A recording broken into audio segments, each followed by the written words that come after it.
Hey there, Zlatko here. Welcome to What is My Brain podcast. Thanks for tuning in.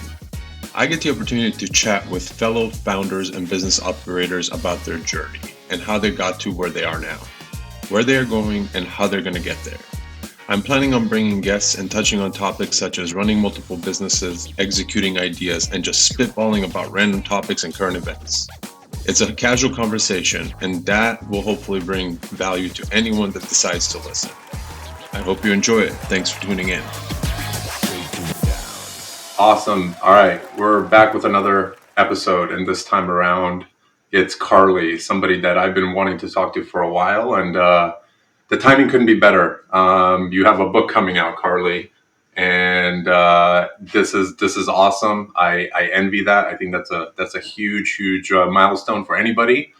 So, you have a lot more to your story other than just the book. So I'm going to let you have the floor and kind of introduce yourself and tell the people, whoever listens to this, what you do, where you started, and kind of go with whatever you feel is right. Absolutely. Thank you for having me on. This is actually my very first podcast. So, You're now the third person that this is their first podcast. So I'm really happy about that. Absolutely. So before I introduce myself, I just wanted to tell you about that because I just started promoting the book 2 weeks ago. And as you know, I just finished it yesterday. And I have 6 podcasts lined up to talk about it, but this is the very first one. You have the high priority. Well, thank you for coming on. I really appreciate that. Yeah. So my name is Carly McFarland, and I am the CEO and co-founder of Tequila Sunrise. We are a 7-figure marketing agency for e-commerce. For the first 4 years, we have just done email marketing and SMS. So as you can imagine, I learned a ton about that, more than probably 99% of people in the world. And so that's what my book is about. And it's called Email is Not Dead, and it will actually publish in mid-August. So we're, at the time of recording this, we're a few weeks away from that, but I'm very excited for it. Awesome. So tell me, now that we have a fellow taco and now we have a Tequila Sunrise, I'd love to know how you came up with the name, because I think that's a very interesting name. And then the second part I want to know is, what the hell do your clients think about the name, and do they feel like they're ordering a drink rather than an email service? So the honest story of the name, our head of marketing came up with like 50 names, and they were all really great. And so our leadership team took a look through them, and we picked our top 3. Each of us picked our top 3, and we all had Tequila Sunrise in our top. And I think like 3 of us chose Tequila Sunrise as number 1. And really our goal was to find something that was really memorable, not necessarily something that explained the services or things like that. Initially, our agency started off called Email All Stars, and it really pigeonholed us into email. And so we had to do this rebrand just to get out of that hole that we were stuck in. So that was the initial story. And then when we talked about why we all liked it, it was because we felt like it was fun. It really reflected our culture. One of our first client testimonials was actually from 2 founders who sent us their video from Hawaii. They were sitting on the beach, like having drinks, because they were just like so happy. We actually had made them a ton of money from email. They hadn't been doing much with it before, and they were just like, "Thank you guys so much. We wouldn't be here without you." Like that kind of message. And so it was kind of like, I don't know, it tied in perfectly with how we started out. You know what I mean? Oh, that's awesome. Is everyone required to be drinking like a Tequila Sunrise when you guys are on meetings, or what? Yeah, I mean, like everything's misspelled. Like we're sending emails to the wrong people. That's awesome. So we do have happy hours occasionally, but usually no. I don't think our team's usually drinking during the day. I love it. No, that's awesome. So now that you guys went from, doing the Email All Stars thing and kind of feeling pigeonholed, and now that you've sort of opened the brand up to something, more, what are those additional things that you do want to offer your clients as they come in, and what's the next kind of like phase of the business? So this next phase is actually ties in really well with partnerships and what we're doing there. So we have selected a number of tech partners that we've reached out to and we've set up relationships with, and now we're diving into offering the services that tie in with their apps. So, for example, the first services that we're starting to offer are branded tracking pages. So we're working with Wonderment for that, and then we're also helping with organic influencer setup, and that comes with Gatsby. So those are the first two that we're rolling out, but essentially phase one is just like really working with all of our app partners that can do something really awesome. That's really cool. That's really cool. And in terms of where you guys are doubling down, with email and there's a whole different plethora of apps out there now, and I know you guys are you guys primarily or only on Shopify, or do you guys do other like WooCommerce and WordPress and all that stuff as well? We're 90+% Shopify. We prefer Shopify, but we do occasionally have like a custom platform or Magento, WooCommerce, BigCommerce. So there are a few of those, but Cool. mainly And how Shopify.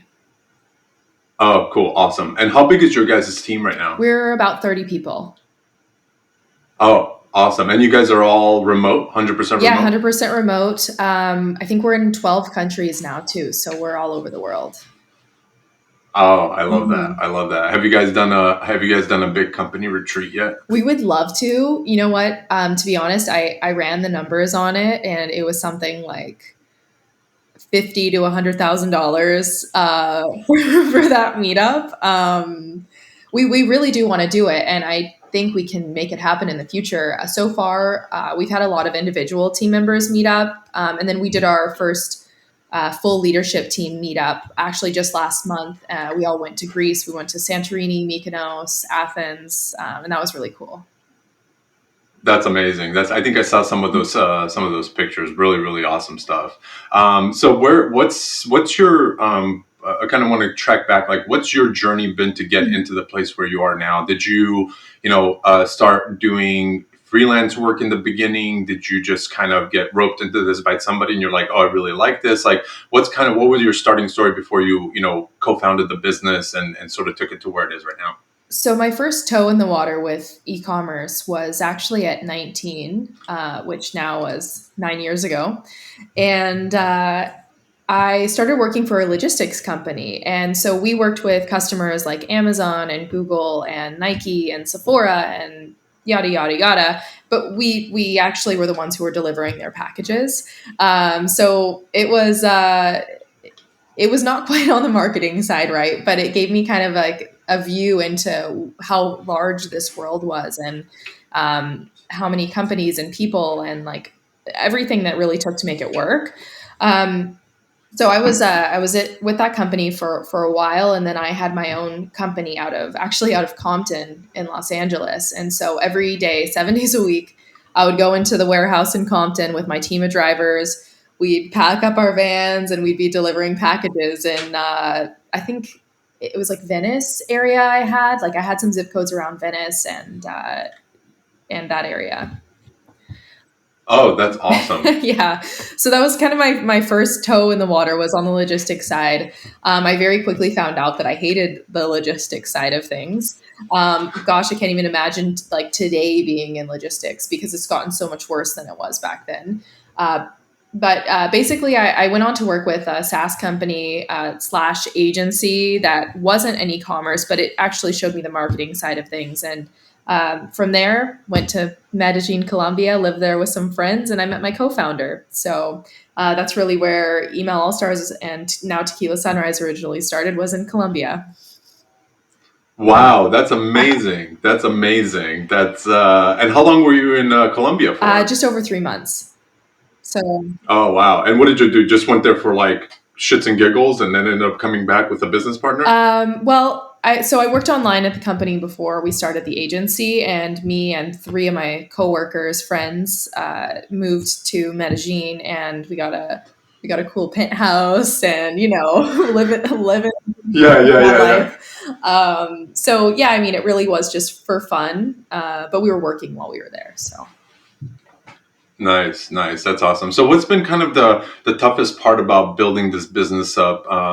We can kind of relate on the number of people and kind of the service offerings and different things. But what's been some of the biggest struggles that, whether it's you or you and your co-founder, have kind of gone through building this business? And if you were to do it again, what are like one or two points where you're like, I would never do that again, and that's something that anybody should never do again or do when they're starting a business like this or an agency? That's a really great question. I could probably write a book on all of the things that we did wrong.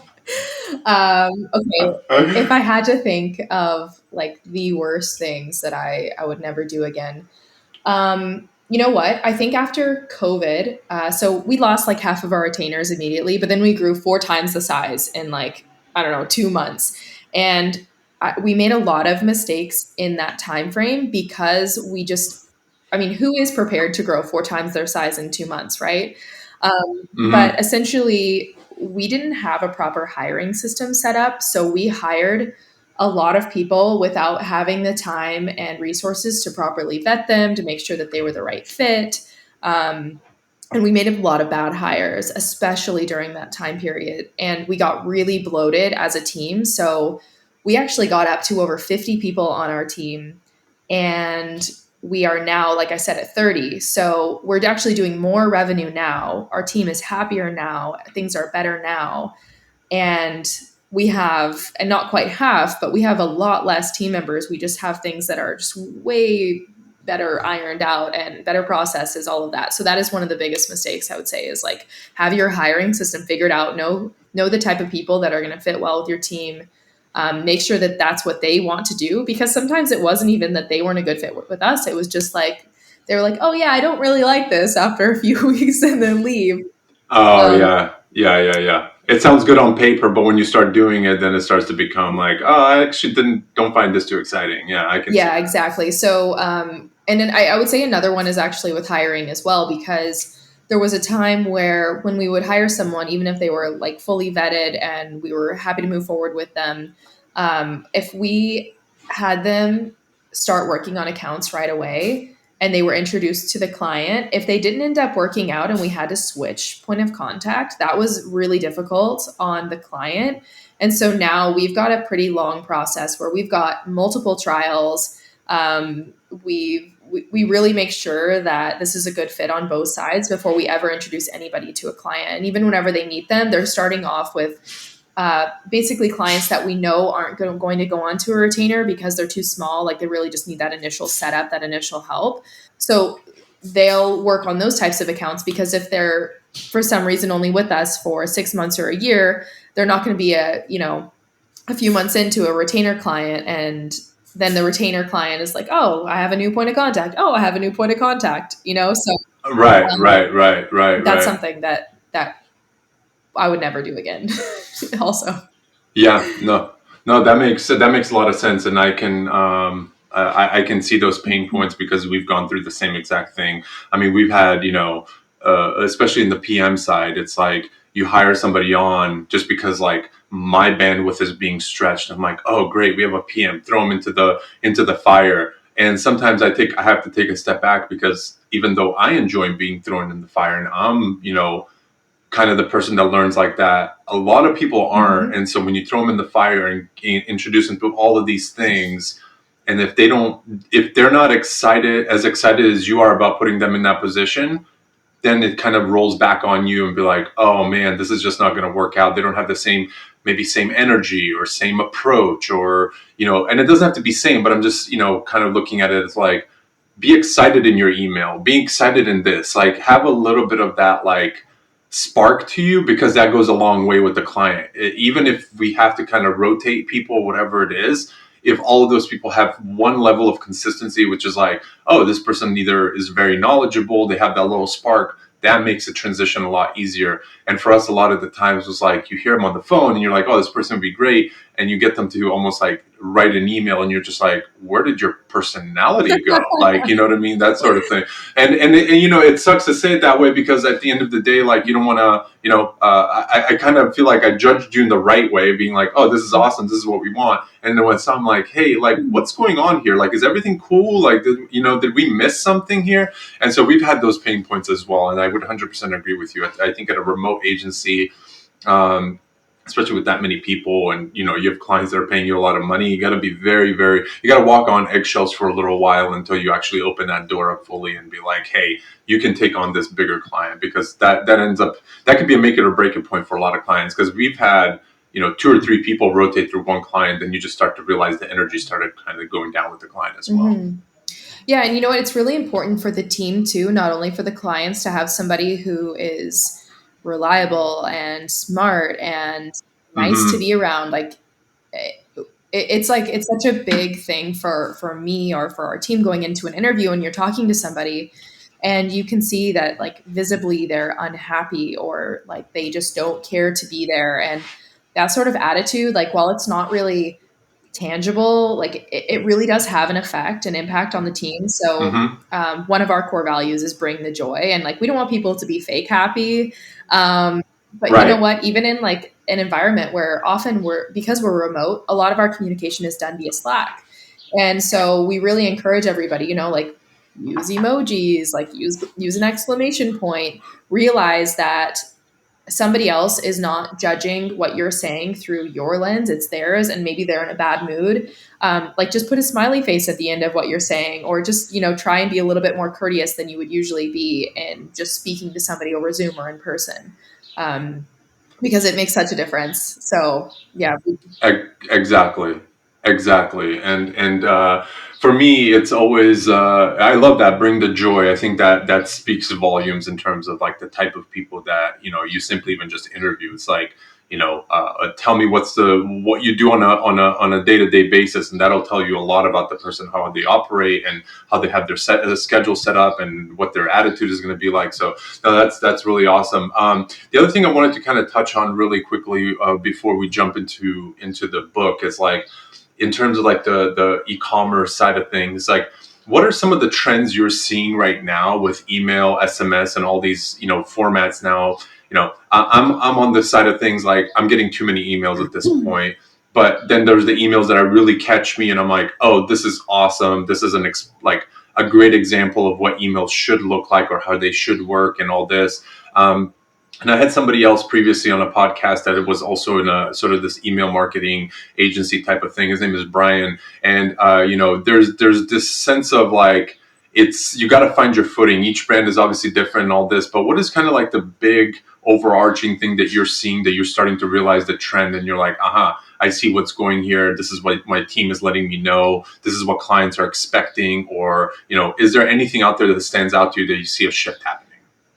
So, what I would say here is that a lot of large brands have figured this out, but the smaller stores are just starting to figure it out, and that we are really able to educate our clients on is the fact that, I mean, the reason why people are getting, I mean, some people are getting so tired of emails is because they're all like sales emails, or they just want something from you. Mm-hmm. And I think that's because when people look at email, they look at it as this source of revenue for their business. And yes, it is, but it's really so much more than that. And really, aside from, you know, the win back, the abandoned cart, the welcome, like, yes, there is a purpose for those. You're trying to get somebody to buy something.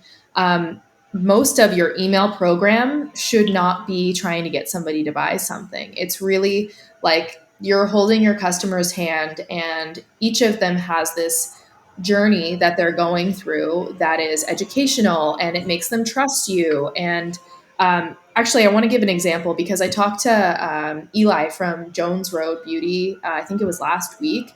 And one of the emails that we talked about, which people usually don't think about, they don't want to spend money on, is an email that tells a customer if their delivery is delayed.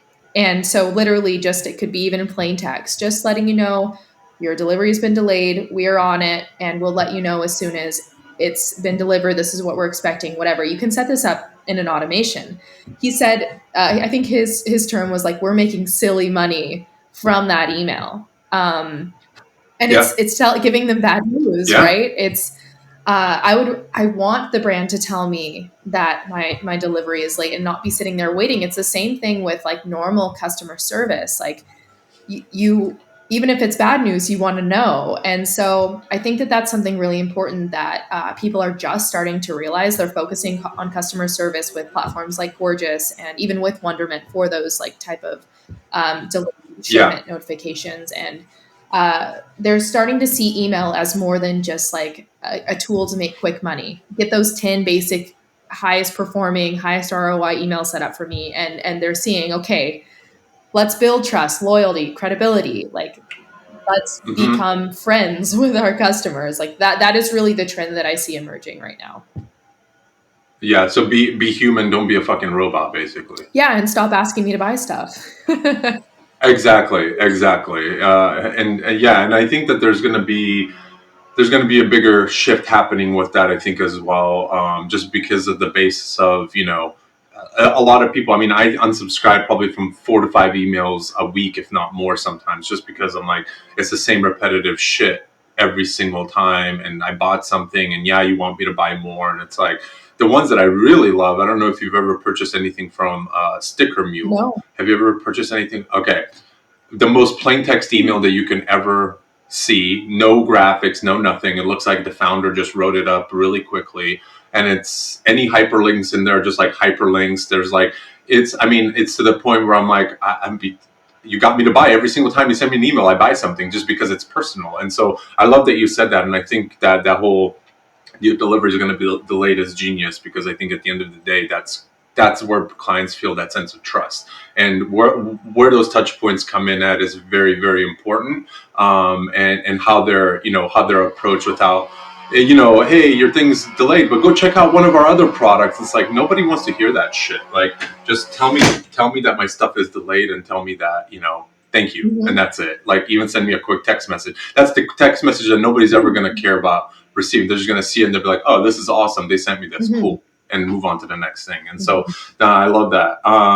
Now, this kind of parlays me into the book. What was the overarching lead into writing this book?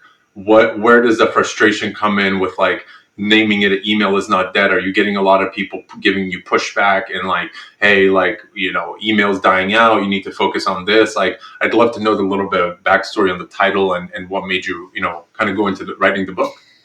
So there were a couple of things that are very, business centric, selfish that made me start writing the book. So being honest about that, we as a company decided to move more into content.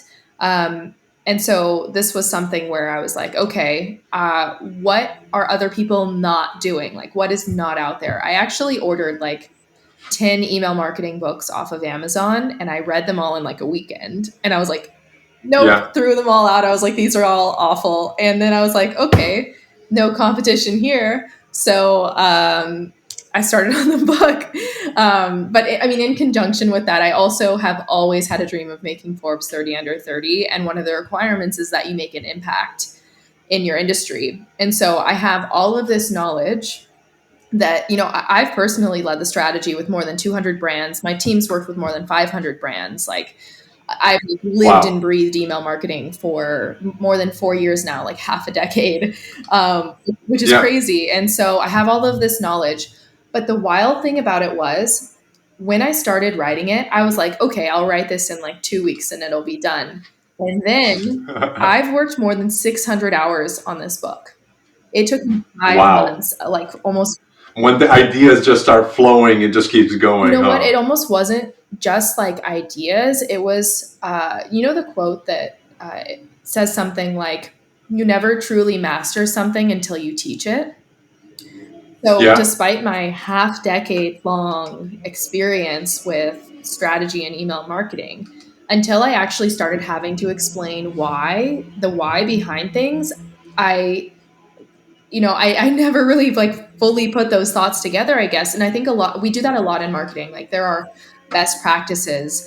that people have. And so, for example, people will tell you, like, send your email out on Tuesday and Thursday, but like, why?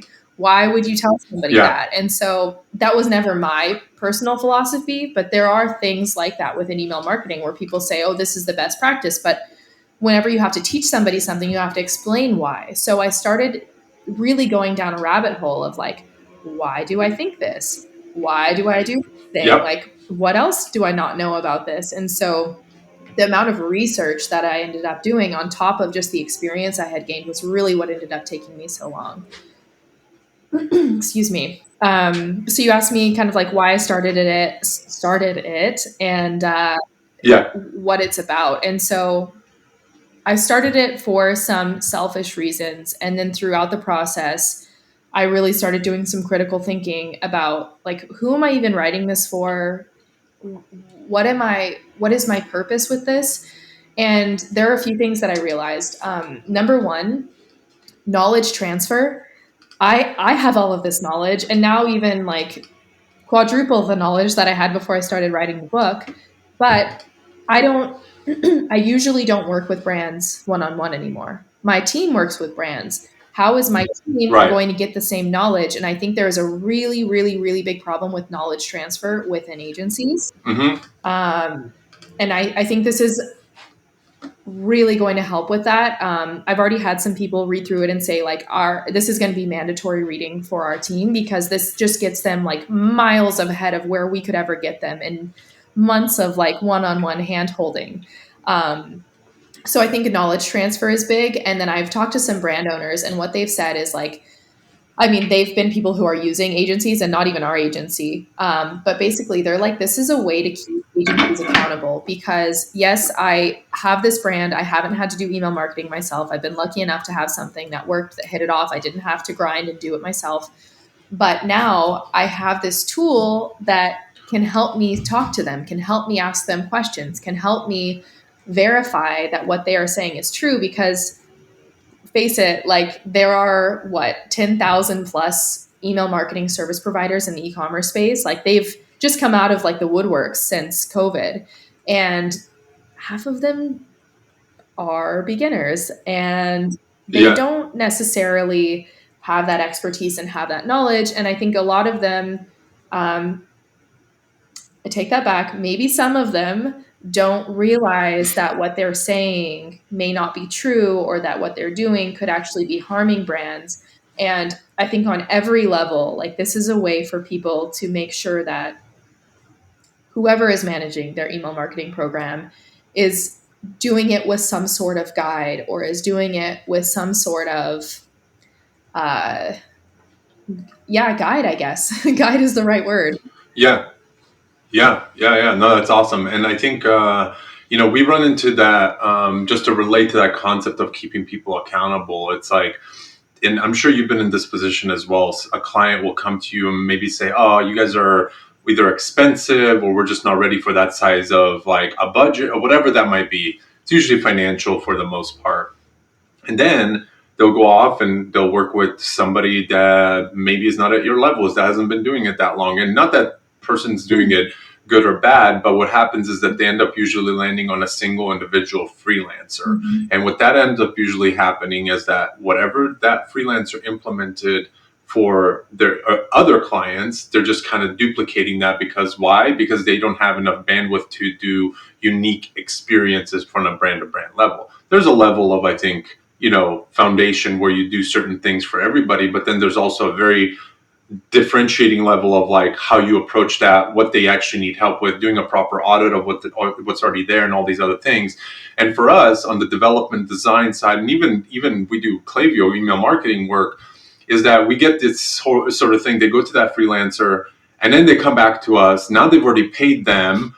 Now they're frustrated. They're coming back to us and saying, "Hey, you guys do this now because I just don't, that person didn't do a good job, or we just could not get him on a phone. Communication was terrible. What they set up for us, we're not very happy about it." And I think that agencies and merchants and clients in this case have to realize that there's a process for everything. If you want the cookie cutter give me this. There's probably templates out there where you could just implement it yourself, go for it, and see how it does for you. Pay $500 and you'll be good to go for a period of time until you realize that it's not working, or maybe it does work for you. It doesn't matter. But I think from both sides of the angle, and especially on the client side, I think too, is yes, you need to know how to hold that agency accountable and know to ask even the right questions.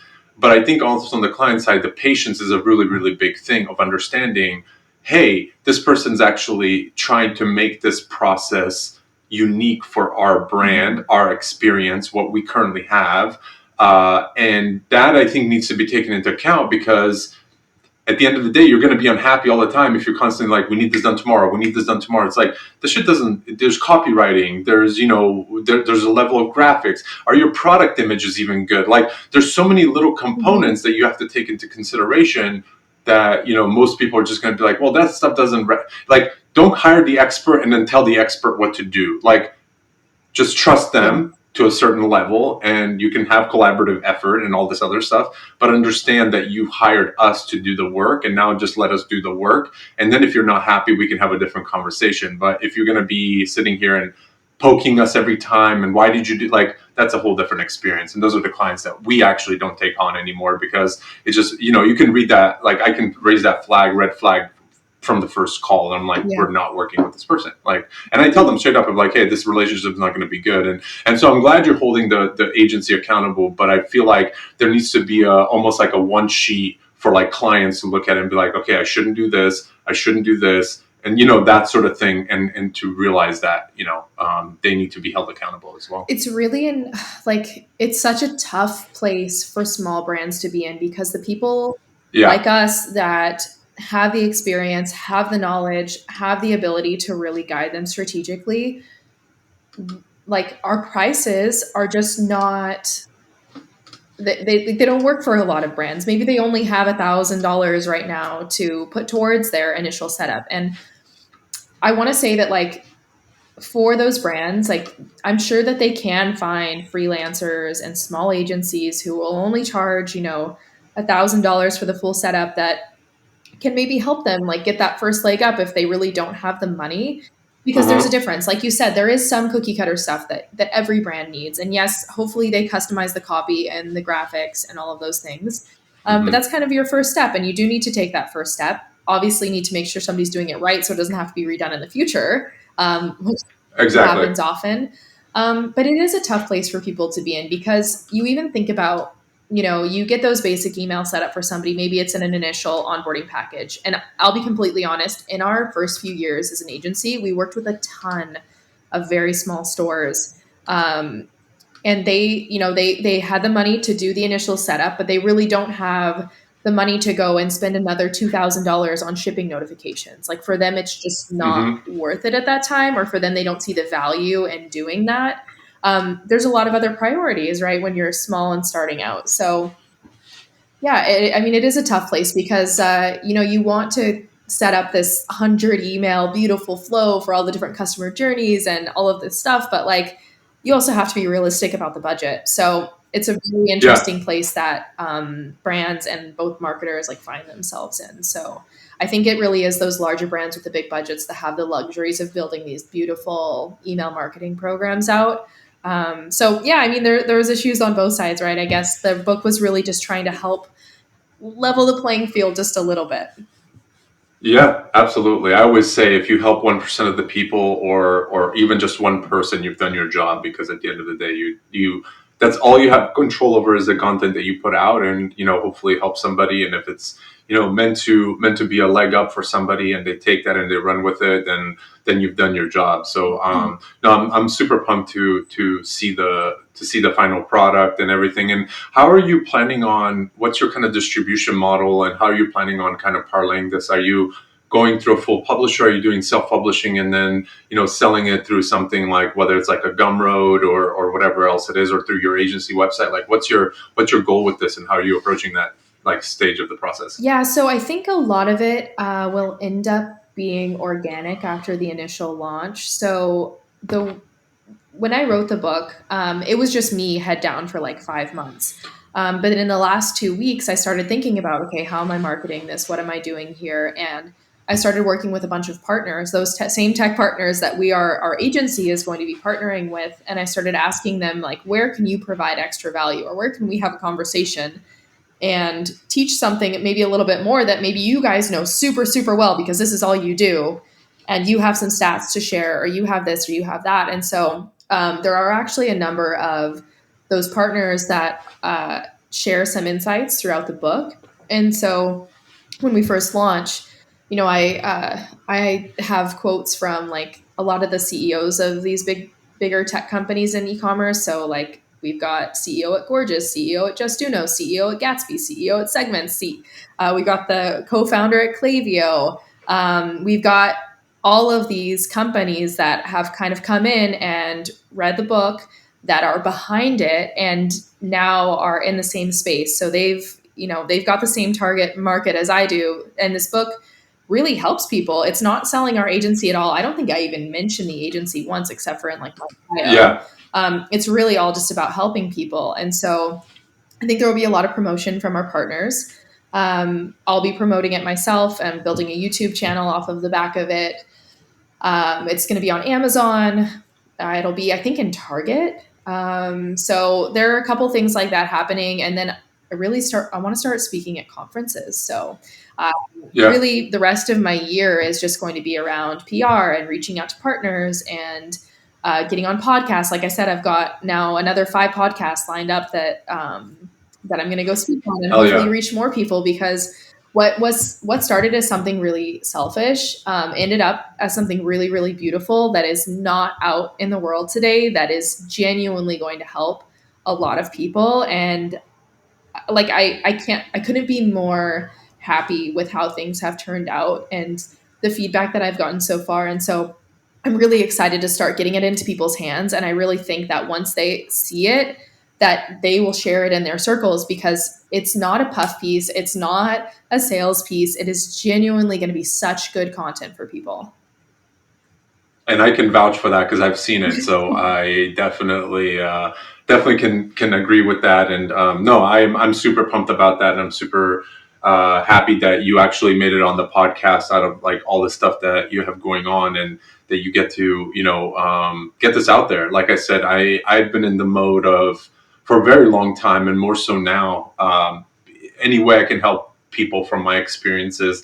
I even, recently turned on like a little business coaching side thing where I just want to help freelancers and people just in any kind of way that will allow me to pay forward what I've learned, the struggles that I've gone through, the things that I see that I'm not able to act on, but somebody else should probably act on it, and like, kind of go with that process. So there's a lot of value in that. And I think the best selling you can possibly do for this book is when you're not selling at all, especially not mentioning your agency and different things like that. Not that it's a bad thing, but at the same time, when people feel authentically, here's what she's bringing, and it's not a, hey, now at the end of this book, go buy this from our agency, or, like all this other stuff. That's when authenticity and trust is built. And I think it's a great way, great approach. So you said that it's going to be in like Target. So are you going through a publisher, like an actual publisher? No, self-publishing.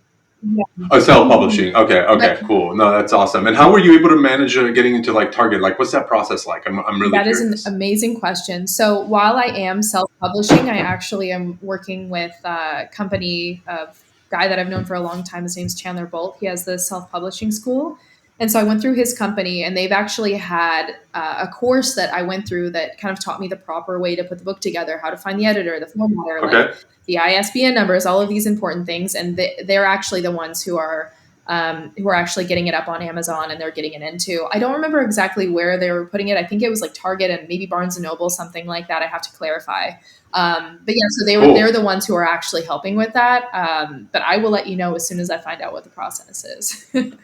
Oh, that's awesome. Yeah, feel free to. I mean, I think that's good information for anybody to know, because I think now, I personally don't think anybody needs to do any kind of like outside publishing. Like, you could put everything up yourself and all that. And I was telling you, I think, what would be a good idea for something like that, because you do have so much content, is whether it's you yourself or getting somebody to come in, like, repurpose that content as much as you Mm-hmm. possibly can. I mean, you have literally a full book, and it's one of those things where you can probably post something every day for the next like year, and people are going to catch on one bite. They're going to figure out where that came from. They're going to write on your book, and then it's going to be this like flywheel Mm-hmm. effect. So definitely do that. I'm actually writing a piece for a newsletter right now that's talking to actually brands and merchants on Shopify and stuff like that, how to repurpose content on a consistent basis. Like, just because you took images for your product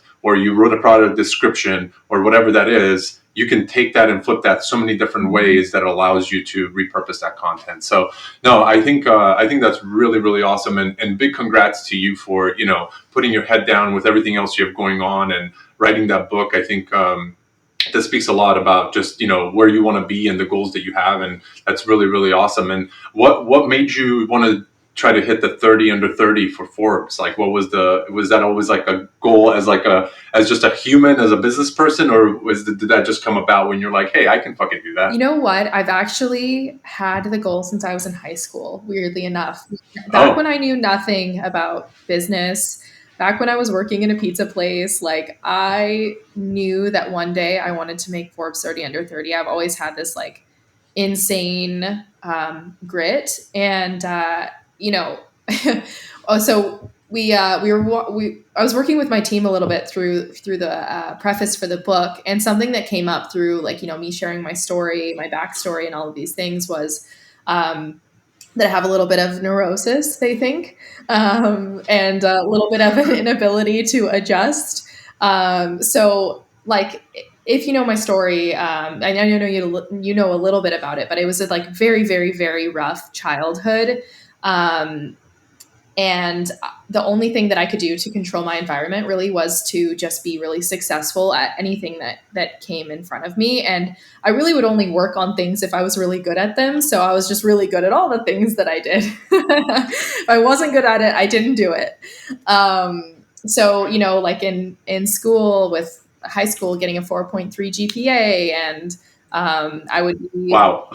I was in things like I'm trying to remember what the name of it now, but basically you would like memorize a book, and then you would create like motions and like tell a story, and you would like repeat the whole book. And so like I did competitions like that, and I was first chair trombone. Wow. I played the trombone in marching band, and so anyway. I will add to that. I played the saxophone in elementary school. I played the saxophone. So go on. Nice, We can start a yes. band. We can start a band after this. Gosh, I haven't played in such a long time, but I could probably pick it back up.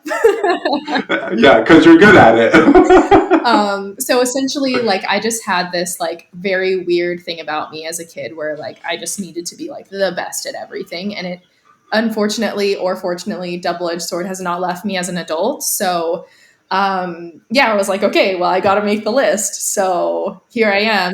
I I've love got that. 2 years left, and I'm like, all right, so what have I got to do? I look at the requirements, and it's making an impact in the industry. And there is no doubt now that I've got that one checked off. And Right. then there's funny enough, I mean, I guess I get it because they need to market their lists, but you have to have a following. So I'd actually deleted my social media last year, but I was like, oh shit, well, I guess I got to get it out again. So created the Instagram and the Facebook, and like I've had LinkedIn forever, but I've had like 3 posts on it in like, I don't know, 10 years. So Yeah.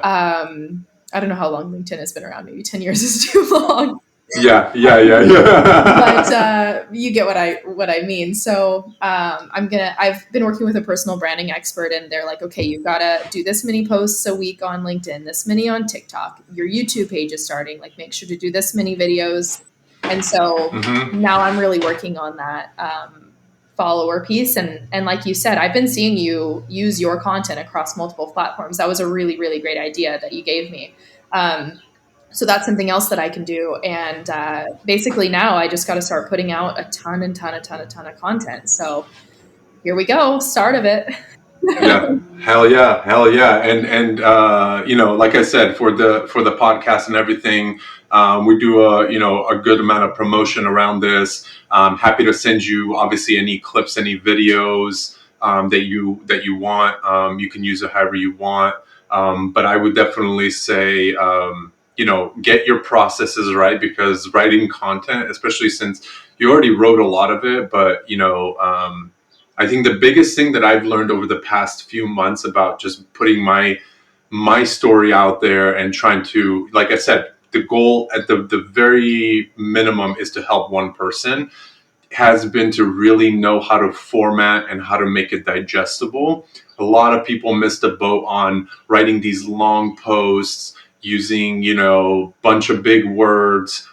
If a third or fourth grader can't read it, you're doing something wrong. That's the way I look at it. Mm-hmm. And so break that down as simple as possible, because even though I may not, get the most amount of traction on my stuff, there's a lot of people that reach out to me on the side and just say, "Hey, really, really like the way you put that out there. Man, that post really helped me. This and that." And honestly, like, even if it doesn't get any likes, if one person reaches out to me on the side, even if it's like 5 weeks from now that I posted something yesterday, like, it's one of those things that to me is like, okay, cool. Like, that gives me that motivation to just continuously be consistent. And I think that's the big thing, is like the consistency piece of it is really, really big, especially on social, when you're dealing with, you're dealing with Twitter, you're dealing with Instagram, you're dealing with LinkedIn, you're doing all these different things. There is something about the repetitions of, like, when you talk in algorithm terms, they're just like, oh yeah, this person's on a machine right now. They're doing the thing every single day. They're consistent. All this other stuff. It puts your content in front of a lot more eyes. And so that's been one thing for me. Even if it's like one-liners that I drop on Twitter or LinkedIn, it's just like, just post something to be there in front of people, from whatever perspective you're posting, whether it's something helpful, whether it's something that you did today that was awesome, like whatever that is, just put it out there, because somebody's reading it. Mm-hmm. Yeah, I love that. I think the hardest thing for me in talking about even starting this was just like the fear of judgment. Oh yeah. Oh Yeah, yeah. like I mean, there's a reason I deleted all of my social media. Like it really is sometimes a very hard thing to deal with, when you're putting up a photo and you're like, oh, nobody even saw it, or like my 5 followers saw it. Yeah, and that's Yeah. okay. That's okay. And that's the one thing I'll tell you is, it's going to be a very slow and steady and very, frustrating at Mhm. times, when you're just like sitting there like, what do I write today? But it's just, the biggest thing that's helped me is, like, I get a lot of my ideas and a lot of my flow when I'm like walking or just doing mindless things when I'm not in front of my computer. And having a place, having that system and that process to know, like, this is where my ideas go. Even if it's one line, hey, I want to do this tomorrow.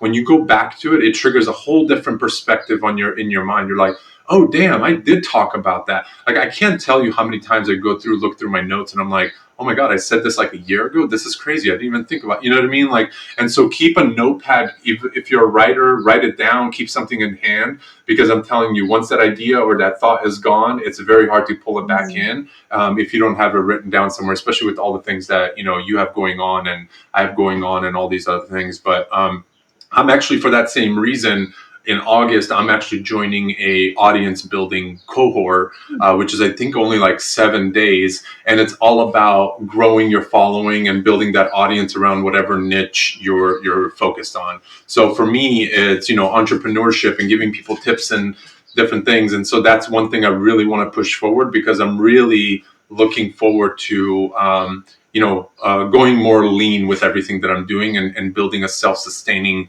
content machine, as I do this. That's why I do the podcast, because I enjoy these things. Like writing, I've come to enjoy writing. And you say you're a 4.3 student in high school. I was a 1.8 student in high school. I fucking hated school. I hated writing. I hated everything. But when I do it on my own time for my own reasons, like, I can be really good at it. And, that's just one of those things. And so I'm always just looking to educate. And I love what you said in the beginning. It's like, you definitely start to learn more when you're trying to teach somebody else, because you're going through that process again, where you just feel like, oh, I know all these things. Well, you do, but you got to kind of refresh your memory every so often. And when you start talking about it, like, oh shit, that was a really good thought. I forgot that I had that. There's a lot of that. So, you have my number, you have my email. Anytime you need any kind of motivation or whatever that is, to be like, man, I'm fucking all out of like shit to write. Like, let me know, and I will help you get back on that, get it back on that consistency, because that to me, like, I want to get that tattooed right here on my heart. It's like consistency. I love that.